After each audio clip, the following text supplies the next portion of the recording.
రాధాదేవి పట్ల శ్రీకృష్ణ పరమాత్మకి అంత ప్రీతి. నిజానికి ఆవిడికి రాధ అన్న పేరు ఎందుకు వచ్చిందంటే రాసలీలయందు ప్రాదుర్భావమును పొంది పరమేశ్వరుని యొక్క పాదార విందముల దగ్గరికి వచ్చి ధావనమునర్చింది కాబట్టి రాధ.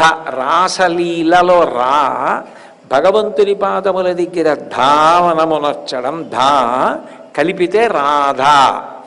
రాసలీల, రాసలీల అంటే నేను మొట్టమొదటి రోజునే మీ అందరితో మనవి చేశాను.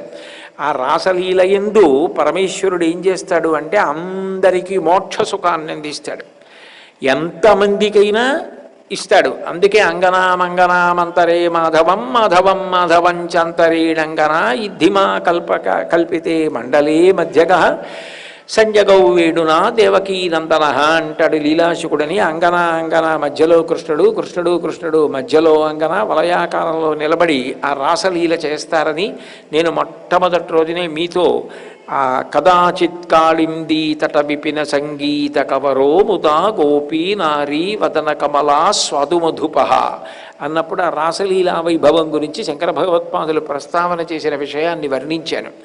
అసలు ఆ రాసలీలలో మొట్టమొదట అది అనుభవించగలిగినటువంటి దానిగా ప్రకృతికాంతగా పురుషుడి దగ్గరికి వచ్చి నిలబడి ఆయన పాదముల దగ్గరికి వచ్చి పావనమునర్చినది రాసలీలను ఎవరంటే రాధ.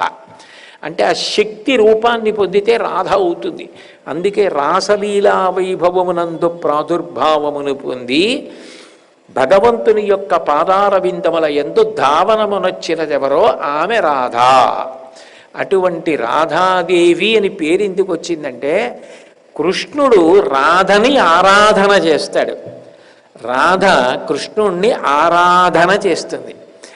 పరస్పరం ఆరాధన చేసుకుంటారు. అంటే ఇద్దరు ఒండురుల పట్ల అంత ప్రీతి కలిగిన వారు, అంత భక్తి కలిగిన వారు, ఒకరికొకరు తగినవారు, ఎవరు ఎవరికి తగ్గినవారు కారు.